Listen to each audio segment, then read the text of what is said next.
Hello everyone, मेरा नाम पल्लवी मिश्रा है और मैं आपसे जुड़ने वाली हूँ परम आईएएस के थ्रू, जहाँ हम लेकर आ रहे हैं barrier batch for 70th BPSC prelims. तो बीपीएससी के प्रीलिम्स के लिए जो हम नया बैच शुरू कर रहे हैं, वहाँ मैं आपकी मेंटर रहूँगी as the faculty for economics. Economic का जो पोर्शन होगा वो मेरे द्वारा लिया जाएगा। और आगे बढ़ने से पहले एक बहुत ही बेसिक चीज़ है कि जब हम कोई भी एग्ज़ाम देते हैं, चाहे आप यूपीएससी दीजिए, बीपीएससी दीजिए या कोई भी एग्ज़ाम दीजिए, तो सबसे पहला स्टेप होता है उस एग्ज़ाम के पैटर्न को समझना, उसके रिक्वायरमेंट को समझना। तो अगर हम बीपीएससी की बात करें तो जो पहला स्टेप होता है हमारा प्रीलिम्स का, ऑब्जेक्टिव टाइप है, नेगेटिव मार्किंग है। बहुत इम्पॉर्टेंट है कि यहाँ पर हम एग्ज़ाम ओरिएंटेड पढ़ाई करें। किस टाइप का पेपर आ रहा है, क्या आपका रिक्वायरमेंट है, क्या पूछा जा रहा है, तो हम उस रिक्वायरमेंट को ध्यान में रखते हुए अपना गाइडेंस दें, उस डायरेक्शन में पढ़ें और उसी चीज़ को पढ़ें। ठीक है। सेकेंडली, जिस हिसाब से आजकल कंपटीशन है, कोई भी एग्ज़ाम हो, और हम तो यहाँ पे पब्लिक सर्विसेज की बात कर रहे हैं, स्टेट पब्लिक सर्विस कमीशन की, तो कोई भी एग्ज़ाम हो तो एक एक मार्क्स से कट ऑफ आपका रह जाता है या छूट जाता है। हो गया तो बड़ी अच्छी बात है, छूट गया तो छूट गया। तो एक ऐसा एग्ज़ाम है जहाँ पे हम कोई भी सेक्शन को नेगलेक्ट नहीं कर सकते हैं। जो भी आपका वीक एरियाज़ है उसके ऊपर वर्क ऑन करना है, उसको इम्प्रूव करना है और आगे बढ़ना है। तो यहाँ पे हम बात करते हैं इकोनॉमिक पोर्शन की, इकोनॉमिक्स की। तो इकोनॉमिक्स को अगर हम देखें तो ओवरऑल अपने आप में बहुत ही वास्ट सब्जेक्ट है। और यहाँ जो हमारा एग्ज़ाम का रिक्वायरमेंट रहेगा, इसमें हम लोग एक कंसेप्चुअल क्लैरिटी आनी चाहिए। जिनका इकोनॉमिक्स का बैकग्राउंड नहीं है उनको हम लोग देखते हैं कि जनरली जो वर्ड्स आते हैं क्वेश्चन कॉम्प्रिहेंड करने में भी इश्यूज़ हो सकता है, प्रॉब्लम हो सकता है। तो एक बेसिक कंसेप्ट का क्लैरिटी होना बहुत ज़रूरी है। सो हम वहाँ से शुरू करेंगे। कुछ स्टैटिक पोर्शन भी रहेगा वहाँ पे और बहुत ही डायनामिक सब्जेक्ट है। तो जो भी हमने कंसेप्ट्स पढ़ा है उसको हम लोग प्रैक्टिकली कैसे अप्लाई करेंगे, करंट अफेयर्स में आएंगे फिर, और इंडिया और बिहार स्पेसिफिक जो रिक्वायरमेंट है बीपीएससी के हिसाब से, उस पे हमारा फोकस रहेगा। और हम लोग सही डायरेक्शन में जाते हुए आपको प्रॉपर गाइडेंस देंगे और प्रीवियस ईयर्स के पेपर्स को ध्यान में रखते हुए क्लास में भी पढ़ाया जाएगा और जो भी क्वेश्चन पेपर्स हम लोग प्रैक्टिस करेंगे, so will keep that in mind always कि हमारा डायरेक्शन सही हो, हमको एग्ज़ाम क्रैक करने की डायरेक्शन में जाना है। ठीक है। तो यहाँ बात करते हैं, हम लोग एक कोर्स का ओवरव्यू देख लेते हैं कि हम लोग क्या क्या पढ़ने वाले हैं। तो सबसे पहला जो टॉपिक है इंडियन इकोनॉमी एंड ओवरव्यू। तो यहाँ हम लोग थोड़ा बेसिक्स देख लेंगे इकोनॉमिक्स का, क्या होता है। दो आपके मेजर पार्ट्स होते हैं इकोनॉमिक्स में, macro economics and micro economics. जो बेसिक टर्म्स हैं जो हम लोग आगे यूज़ करेंगे, सप्लाई डिमांड है, और वो सब को देखते हुए हम लोग आगे बढ़ेंगे। और इंडियन इकोनॉमी जो भारतीय अर्थव्यवस्था है वो मिक्स्ड इकोनॉमी है, मिश्रित इकोनॉमी है। ठीक है। और उससे रिलेटेड और क्या क्या टर्म्स हैं, तो एक ओवरव्यू हम लोग पहले टॉपिक में देखेंगे। सेकंड आता है आपका नेशनल इनकम अकाउंटिंग, राष्ट्रीय आय लेखांकन। तो बहुत सारे आपके टर्म्स, टर्मिनोलॉजी हैं जो नेशनल इनकम से रिलेटेड है। जीडीपी है, जीएनपी है, एनडीपी है, एनएनपी है।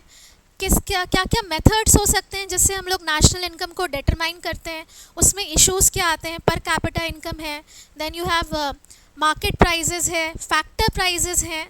तो जितने भी इससे रिलेटेड कंसेप्ट्स रहेंगे वो हम लोग देख लेंगे। सीएसओ है, एनएसएसओ है। ठीक है। तो इससे भी रिलेटेड क्वेश्चंस डायरेक्ट पूछता है। बीपीएससी की बात करें तो डायरेक्ट पूछेगा कि कौन इसको पब्लिश कर रहा है या इससे रिलेटेड इंस्टीट्यूशंस क्या हैं। तो हम लोग उसी के हिसाब से टॉपिक्स को कवर करेंगे। नेक्स्ट आता है आपका economic growth and sustainable development. तो ग्रोथ और डेवलपमेंट दो अलग अलग कंसेप्ट्स हैं। जब हम लोग ग्रोथ की बात करते हैं तो प्योर मॉनेटरी टर्म्स में बात करते हैं ना, प्योर मॉनेटरी टर्म्स में बात करते हैं, कितना ग्रो किया है ना, यानी टोटल प्रोडक्शन कितना किया, सिर्फ उसमें बात करते हैं। जबकि डेवलपमेंट जो है वो एक और वाइडर कंसेप्ट है। डेवलपमेंट में हम लोग ओवरऑल देखेंगे, लिविंग स्टैंडर्ड्स देखेंगे, एजुकेशन देखेंगे, हेल्थ देखेंगे, फिजिकल इंफ्रास्ट्रक्चर भी देख सकते हैं, है ना। तो मिनिमम स्टैंडर्ड्स ऑफ लाइफ उसमें कवर होता है। सस्टेनेबल डेवलपमेंट की बात करेंगे तो आपका इन्वायरमेंट भी उसमें आ गया। तो इस पोर्शन में अगर हम लोग देखें तो बहुत सारे आपके कंसेप्ट्स हैं। उसके बाद बहुत इंडेक्सेस हैं, ठीक है, SDG इंडेक्स है, नीति आयोग का इंडेक्स आता है, जैसे बहुत बार क्वेश्चंस आता है बिहार का क्या स्कोर रहा, तो हम लोग टर्म्स को समझते हुए, और भी आप देखेंगे इवन वर्ल्ड का इंटरनेशनल इंस्टीट्यूशन से बहुत सारे, जेंडर गैप इंडेक्स आएगा, है ना, ह्यूमन कैपिटल फॉर्मेशन इंडेक्स आता है, उस पर भी क्वेश्चंस आते हैं, तो यहाँ पे हम लोग उसको कवर करेंगे। और डेमोग्राफिक पे क्वेश्चंस हैं, डेमोग्राफिक डिविडेंड वर्ड क्या है, ये सब बेसिकली मेंस के टॉपिक में ज़्यादा आएगा। तो जो भी टॉपिक्स हम लोग देखेंगे, क्योंकि अभी 100 डेज़ का बैच कोर्स चलेगा, तो हम लोग प्रीलिम्स ओरिएंटेड इसमें ज़्यादा पढ़ेंगे। नेक्स्ट आता है इन्फ्लेशन, जिसको हम लोग मुद्रास्फीति भी कहते हैं।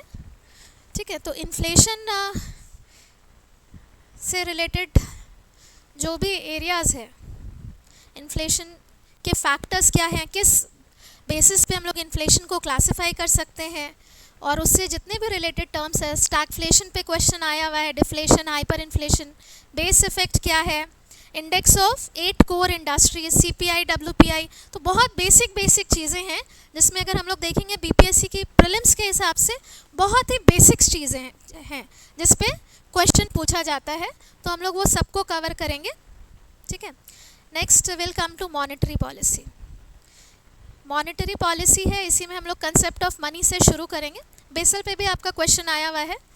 तो जब हम लोग मैक्रो इकोनॉमिक्स की बात करते हैं, तो इकोनॉमी एज अ होल की बात करते हैं, तो वहाँ दो जो सबसे इम्पॉर्टेंट टर्म्स आता है, that is monetary policy and fiscal policy.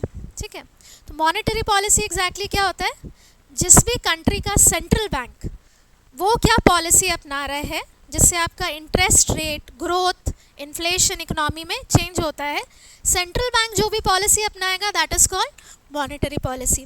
Fiscal policy किसको बोलते हैं, जो गवर्नमेंट अपनाती है। गवर्नमेंट कैसे अपनाएगी, थ्रू बजटरी मीन्स।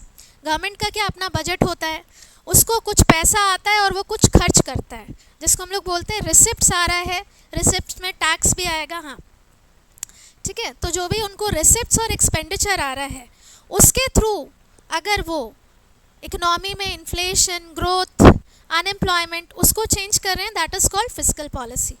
ठीक है, इसके बारे में हम लोग क्लास में डिटेल में बात करेंगे। जैसे गवर्नमेंट को आप देखेंगे कभी इंफ्रास्ट्रक्चर में इन्वेस्ट कर रहा है, टैक्स रेट बढ़ा दिया, घटा दिया, क्या करना चाह रहा है, उसका कुछ पॉलिसी गोल्स होगा, वो सब आपका फिस्कल पॉलिसी में आएगा। और मॉनेटरी पॉलिसी जो भी होगा वो हमेशा सेंट्रल बैंक के थ्रू होगा। तो मॉनेटरी पॉलिसी में बेसिकली हम लोग RBI में आएंगे, reserve bank of India is the central bank of India. And यहाँ पे हम लोग मॉनेटरी पॉलिसी के टूल्स क्या हैं, इंस्ट्रूमेंट्स क्या हैं, रिलेटेड टर्म्स है, लिक्विडिटी एडजस्टमेंट फैसिलिटी है, रेपो रेट है, रिवर्स रेपो रेट है, ठीक है, CRR, बहुत सारे टर्म्स हैं, उस पे आएंगे और हम लोग मॉनेटरी पॉलिसी को समझने की कोशिश करेंगे। सब टेक्निकल टर्म्स हैं। एक बार अगर आपको इसमें कंसेप्चुअल क्लैरिटी हो गई, तो हम लोग इससे रिलेटेड जो भी क्वेश्चंस आते हैं उसको आसानी से कर सकते हैं। ठीक है, तो फिस्कल पॉलिसी में जैसे हम लोग बात किए, इसको हम लोग बेसिकली पब्लिक फाइनेंस का पार्ट है। पब्लिक मतलब एनीथिंग रिलेटेड टू गवर्नमेंट, लोग। ठीक है, जब हम लोग इकोनॉमिक्स में पब्लिक की बात करते हैं, पब्लिक एक्सपेंडिचर या जहाँ भी पब्लिक वर्ड आता है, तो we are talking about government के बारे में बात कर रहे हैं। तो यहाँ पे फिस्कल पॉलिसी आपकी जो रहेगी, इसके अंदर दो मेन चीज़ें आती हैं। एक होता है आपका रेसिप्ट्स, यानी पैसा आ कहाँ से रहा है और आप खर्च कैसे कर रहे हैं। ठीक है, तो हम लोग इसमें will see capital and revenue receipts है। देन एक्सपेंडिचर साइड में अगर जाएंगे तो कैपिटल एंड रेवेन्यू एक्सपेंडिचर है। इसी में आपका जो रिसिप्ट्स होगा उसमें टैक्सेस आएंगे। ठीक है, टैक्स एक पार्ट है इसका। डायरेक्ट टैक्सेस, इनडायरेक्ट टैक्सेस, हम लोग GST भी पढ़ेंगे, उसमें डायरेक्ट टैक्स का भी कोड आया है DTC, वो भी देखेंगे। ठीक है, और इससे रिलेटेड जो भी टर्म्स हैं, fiscal expansion, contraction, fiscal deficit क्या होता है। दूसरा आप यहाँ देख रहे होंगे रेवेन्यू रेसिप्ट्स, रेवेन्यू एक्सपेंडिचर। तो इन सब टर्म्स पे अगर आप BPSC का पेपर देखें प्री का, तो directly they are asking questions, है ना, that what do you mean by revenue receipts. 4 option दिए होंगे। ठीक है, तो अगर हम लोग में कंसेप्चुअल क्लैरिटी होगी, तो कहीं भी कोई भी क्वेश्चन आएगा हम लोग आसानी से कर सकेंगे। दूसरा, आगे हम लोग बजट देखेंगे, इकोनॉमिक सर्वे देखेंगे, तो ये सारे टर्म्स को समझना, जानना बहुत इम्पॉर्टेंट है। नेक्स्ट आते हैं हम लोग फाइनेंशियल मार्केट्स में। फाइनेंशियल मार्केट्स में क्या आएगा? अभी हम लोग मॉनेटरी पॉलिसी की बात कर ली, आरबीआई की बात कर ली है। फाइनेंशियल मार्केट्स में जब हम आएंगे तो उसको हम लोग बेसिकली, या बैंकिंग इज़ देयर, यस, तो हम लोग बेसिकली उसको मनी मार्केट और कैपिटल मार्केट में डिवाइड करते हैं। मनी मार्केट में आपका बैंकिंग आ जाता है, और कैपिटल मार्केट में शेयर मार्केट जो है, डेरिवेटिव्स का मार्केट होता है, इवन फॉरेक्स मार्केट होता है, वो सारी चीज़ें आपकी किस में आ जाएंगी? कैपिटल मार्केट में। तो यहाँ पे हम वो देखेंगे फाइनेंशियल इंस्टीट्यूशंस एंड इंस्ट्रूमेंट्स। बहुत सारे फाइनेंशियल इंस्टीट्यूशंस हैं, सेबी है, इरडा है ना, insurance regulatory development agency, pension fund का रेगुलेशन कैसे होता है, उसके अलावा और भी चीज़ें हैं, माइक्रो फाइनेंसिंग है, पेमेंट बैंक्स हैं, रीजनल रूरल बैंक्स हैं, नाबार्ड है, वेरी गुड। तो जितने भी इस तरह के टर्म्स हैं उससे डायरेक्ट क्वेश्चन आता है, ठीक है। तो हम लोग वो सारे जो भी अपने इंस्टीट्यूशंस हैं एंड जो इंस्ट्रूमेंट्स हैं, फाइनेंशियल इंस्ट्रूमेंट्स, हम सबको will go through it. Okay, अगला हम लोग एक्सटर्नल सेक्टर में आते हैं। एक्सटर्नल सेक्टर की अगर हम बात करें तो एक होता है क्लोज्ड इकोनॉमी और एक होता है ओपन इकोनॉमी, है ना। ओपन इकोनॉमी कब बोलते हैं? जब हम लोग आउटसाइड वर्ल्ड के साथ ट्रेड करते हैं, इंटरैक्ट करना शुरू करते हैं, ठीक है। तो वो हो गया अपना ओपन इकोनॉमी। तो एक्सटर्नल सेक्टर में सबसे पहला आता है आपका बैलेंस ऑफ पेमेंट। आपका जो इकोनॉमी है वो रेस्ट ऑफ द वर्ल्ड से कैसे इंटरैक्ट कर रहा है, और यहाँ पे हम लोग ट्रेड में गुड्स एंड सर्विसेज की भी बात करेंगे, और कैपिटल का इनफ्लो और आउटफ्लो, एफडीआई, एफआईआईज, उसकी भी बात करेंगे, ठीक है। तो इसके अंदर हमारा आ जाता है करंट अकाउंट, कैपिटल अकाउंट, बहुत सारे टर्म्स है, करंट अकाउंट डेफिसिट है, इंपोर्ट कवर है, और इससे रिलेटेड जो भी कंसेप्चुअल क्लैरिटी रहेगी हम यहाँ देखेंगे। नेक्स्ट है एक्सचेंज रेट्स से रिलेटेड टॉपिक, करेंसी रेजिम्स, अलग अलग करेंसी क्या यूज़ हो रहा है, करेंसी एक से हम लोग दूसरे में कैसे कन्वर्ट कर रहे हैं, ठीक है। फ्लोटिंग करेंसी क्या होता है, फिक्स्ड क्या होता है, फिक्स्ड एक्सचेंज रेट क्या होता है, डिवैल्यूएशन, रिवैल्यूएशन। तो इस पे आप देखिएगा एक्सचेंज रेट्स पे भी डायरेक्ट क्वेश्चंस बीपीएससी में पूछे जाते हैं, प्रीलिम्स में पूछे जाते हैं। कन्वर्टेबिलिटी, फॉरेक्स और फेराफेमा। तो ये हम लोग देखेंगे कि 91 के बाद अपनी इकनॉमी रिलेटिवली ओपन हुई है ना, उस पर भी हम लोग आगे बात करेंगे। तो will see all those topics. Globalisation and trade, international trade and international capital movement, emerging trends in the era of globalisation, composition and direction of India's trade. Fine, तो ये आपका एक्सटर्नल सेक्टर हो गया। इम्पॉर्टेंट वर्ल्ड इंस्टीट्यूशंस, ये another major area है, बहुत ही simple है अगर आपको आता है तो, इस पे क्वेश्चंस किसी का मिस नहीं होता इफ़ यू नो इट, ठीक है। तो इसमें जो प्रोमिनेंट हम लोग देखते हैं WTO, world trade organisation. World trade organisation अपने आप में बहुत वास्ट टॉपिक है, जैसे हम लोग देखेंगे रूल्स ऑफ ओरिजिन पे क्वेश्चन आया हुआ है ना, जोग्राफिकल इंडिकेटर पे आया है। उसके अलावा अगर हम लोग बात करें IMF का, वर्ल्ड ट्रेड बैंक का, क्या है ये इंस्टीट्यूशंस, अलग अलग नाम क्या है, इनका फंक्शंस क्या है, तो हम लोग इसके बारे में भी देखेंगे। इस पर भी काफ़ी क्वेश्चंस आया हुआ है, स्पेशली मेंस में तो बहुत ही फ्रीक्वेंट आता है IMF एंड वर्ल्ड बैंक पे, और हम लोग ऑब्जेक्टिव के हिसाब से सारे टॉपिक्स को अभी फ़िलहाल कवर करेंगे। रीजनल ट्रेड अग्रीमेंट, शार्क है, एशियन है, then we have G20। Fine, तो इस तरह हम लोग जितने भी आपके इंपॉर्टेंट वर्ल्ड इंस्टीट्यूशंस हैं, अगर उनके द्वारा कुछ इंडेक्सेस निकाले जाते हैं, कोई रैंकिंग की जाती है, जैसे ईज़ ऑफ डूइंग बिजनेस पे क्वेश्चंस आते हैं, तो वो सब हम लोग यहाँ पे कवर करेंगे। नेक्स्ट आता है आपका प्लानिंग। तो इनिशियली हमारे पास प्लानिंग का मिशन था, तो first to 12th 5-year plan till 2017 रहा, और उसके बाद हमारा नीति आयोग आ गया। तो हम जितने भी प्लान्स हैं उसका एक ओवरव्यू ले लेंगे, उस पर भी क्वेश्चंस रहते हैं, है ना, किस प्लान में आपका ह्यूमन रिसोर्सेज के ऊपर फोकस रहा, या बहुत सारे इससे रिलेटेड क्वेश्चंस होते हैं, विल गो थ्रू इट। तो ये आपका एक तरह से स्टैटिक पोर्शन है, इसको हम लोग मिस नहीं करेंगे। लिबरलाइजेशन ऑफ इंडियन इकोनॉमी, तो यहाँ पे हम लोग किस चीज़ की बात कर रहे हैं, LPG रिफॉर्म्स का। लिबरलाइजेशन, प्राइवेटाइजेशन एंड ग्लोबलाइजेशन, जिसको हम कह रहे हैं भारतीय अर्थव्यवस्था का उदारीकरण, निजीकरण और वैश्वीकरण। ठीक है, तो 1990 के रिफॉर्म्स की ज़रूरत क्यों पड़ी, बैलेंस ऑफ पेमेंट क्राइसिस हुआ था, उसके बाद हम लोग देखेंगे कि हम लोग कहाँ कहाँ किस किस सेक्टर में कैसे कैसे ओपन अप किए, पहले कौन से इंस्टीट्यूशंस थे, बाद में क्या चेंजेस आए, और अभी करंट में हम लोग उस डायरेक्शन में कितना आगे मूव कर रहे हैं, यहाँ पे हम लोग ये देखेंगे। ठीक है, तो ये अपने आप में एक बहुत ही वास्ट टॉपिक है और करंट ओरिएंटेड है। अभी तक भी आ जाओगे तो हम लोग देखेंगे डिसइन्वेस्टमेंट पॉलिसी सेंट्रल गवर्नमेंट का चल ही रहा है। ठीक है, नेक्स्ट आते हैं हम लोग फाइनेंस कमीशन। फाइनेंस कमीशन भी बहुत इंपॉर्टेंट टॉपिक है, इसको कवर किया जाएगा।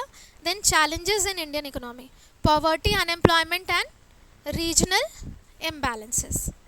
ठीक है, तो पॉवर्टी को अलग अलग तरीके से डिफाइन करते हैं, अनएम्प्लॉयमेंट को भी करते हैं, बहुत कुछ उससे रिलेटेड टर्म्स हैं। रीजनल इम्बैलेंसेस में क्या क्या प्रॉब्लम है, तो रीजनल इम्बैलेंस पे मेंस पे फुल क्वेश्चंस आते हैं, है ना।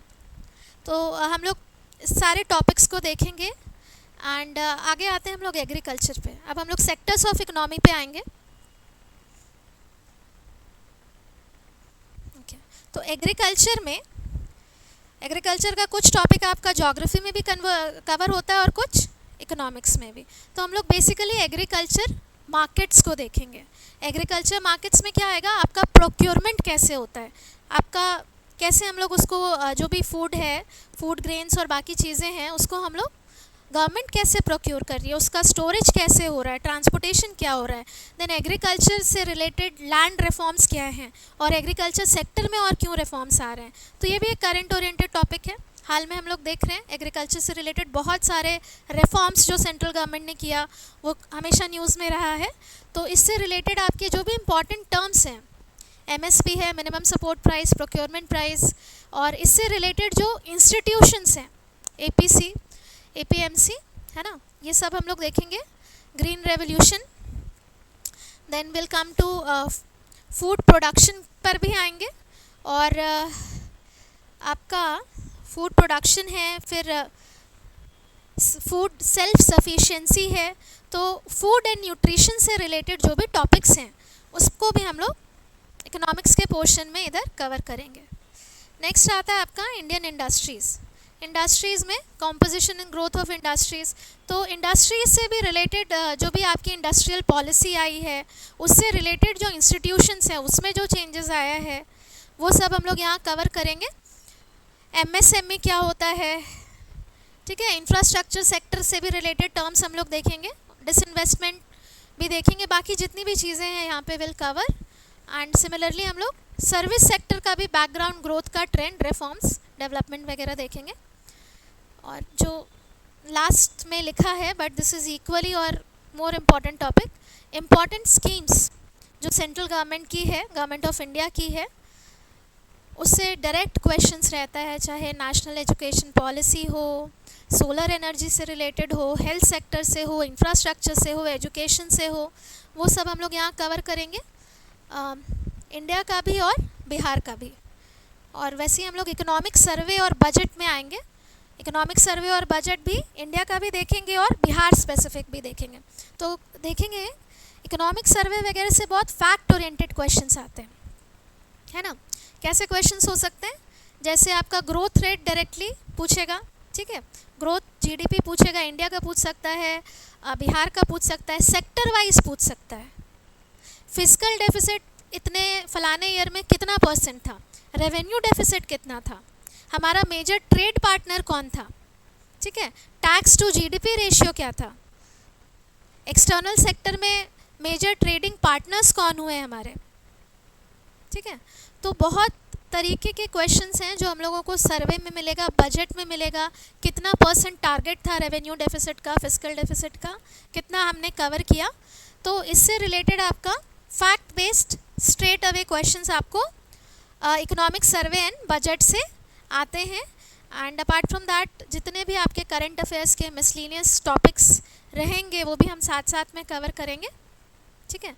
तो एक ओवरव्यू आपको मिल गया है इकोनॉमिक्स के सिलेबस का। तो हमारा 100% गाइडेंस और सपोर्ट रहेगा, और ultimately it's you who have to work hard, because there is no substitute to hard work. ठीक है. All the best to all of you. Thank you very much.